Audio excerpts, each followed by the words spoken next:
In this video, I'm gonna walk you through the process of how I created this Bluebonnet painting.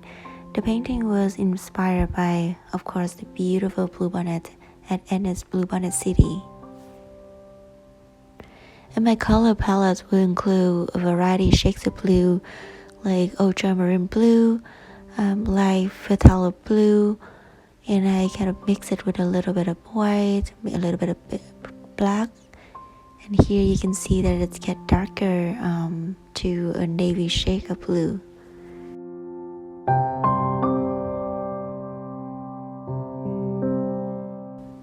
I started painting the background with yellow color, and this is just a very light pastel shade of yellow, and most of this yellow will be covered by the final painting. Just a little bit of it will peek through and give a interesting contrast to the Bluebonnet.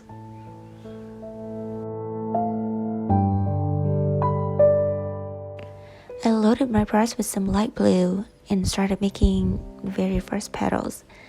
My intention is to create kind of an abstract looking painting, and to achieve that look, I need to keep my brushstroke pretty raw and simple.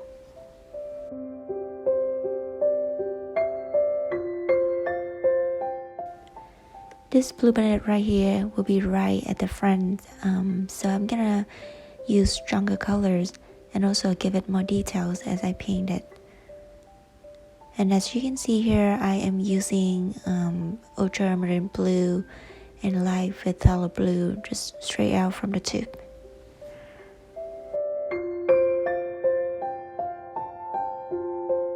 I need to keep in mind that even though I'm using very short brushstroke, they need to form like a oval shape in general as I building up this petal. This petal is said to resemble the sunbonnet worn by American pioneer woman. And the sunbonnet, in case you don't know, it's like a wide brim hat with ruffle on the back. And here you can see that I'm using the same shades of blue to paint a smaller Bluebonnet at a distance. This repetition of color will really help to create consistency and tie the entire painting together. Once I have all my main petals placed on the canvas, I'm gonna move on to tint the color with just a little bit of white and start adding more layers. And by building the layers from dark to light, we're gonna help to create this 3D dimensional look.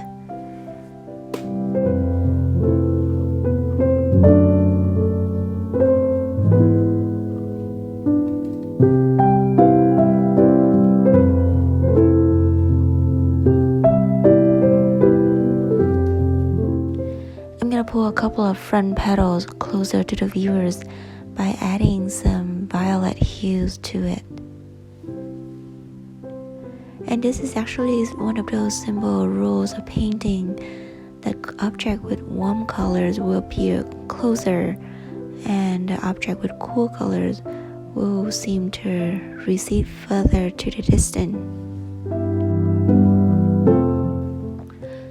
So last month in April, I got to visit Ennis City, and it's the official Bluebonnet city of Texas. It was an amazing experience just to see these variety shades of blue and violet just spreading for miles and miles.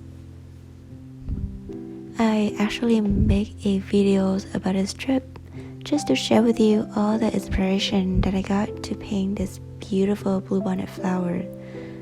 And maybe I'm a little biased, but you know, Texas is my home state, and I'm just very proud that Bluebonnet is such a symbolic flower of Texas.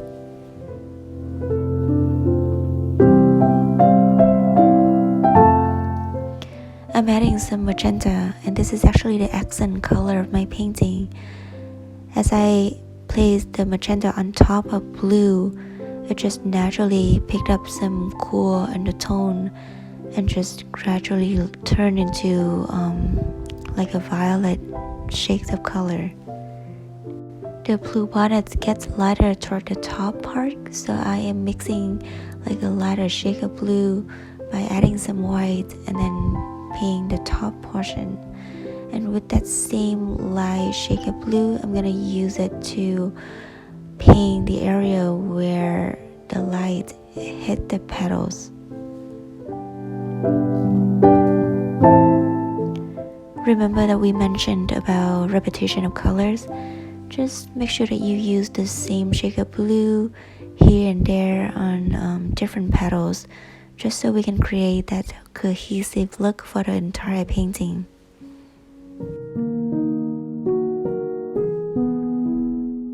I'm creating contrast by adding dark navy blue to the outer edge of a couple of front petals.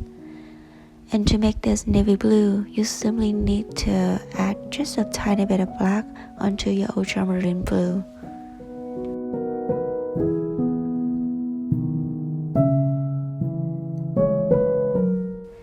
As you can see, I really try not to overblend this petal because I want every single shade of blue would show through the final look of the painting.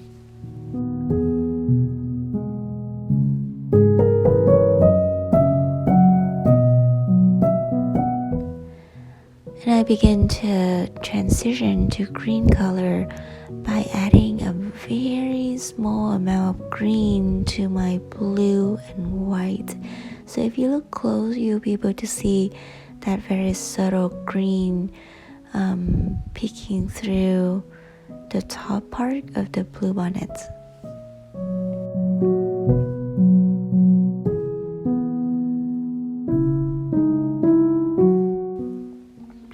I am mixing some turquoise into ultramarine blue and a tiny amount of black. Now that I have a dark shade of muted Laguna blue, I'm going to use it to paint a couple of leaves on the bottom. And I'm going to create different shapes and sizes of leaves around the main Bluebonnet.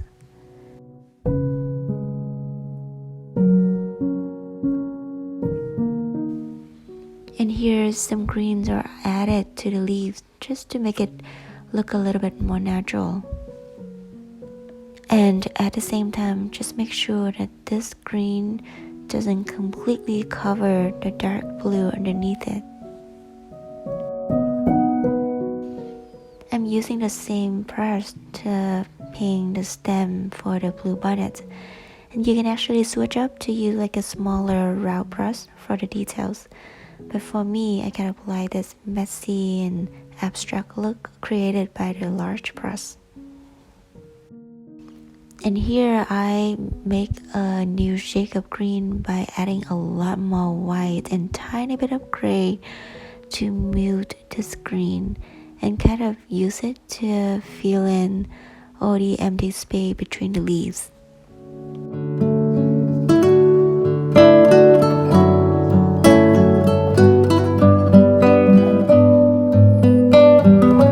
I come back to pick up a little bit of ultramarine blue and mix it with my light green. So this new shade of color will give the impression that the blue petals cast shadow onto the green leaves.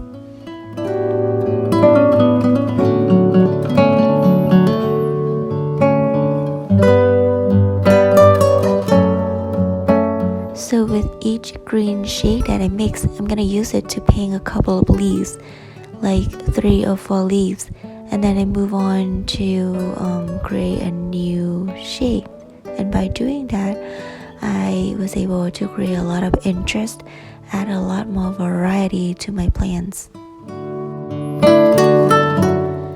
From the beginning, I plan to use blue as my dominant color. So here I'm mixing up some very light shade of blue and use it for the background. In this technique called negative space painting, you're probably gonna notice that I'm using this technique a lot in most of my paintings.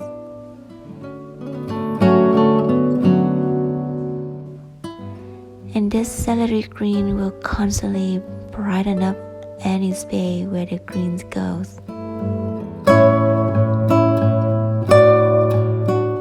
By using this happy and warm shade of green, you can actually take the viewer's eye to where the golden sunlight meets the green leaves.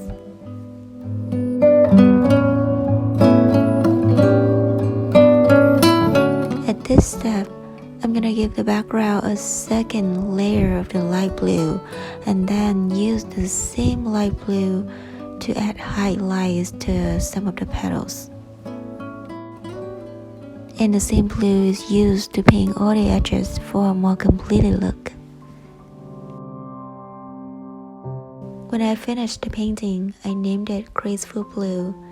And just in case you're interested in the inspiration I got for the painting, as well as how I come up with the name, please watch the video listed at the end of this one.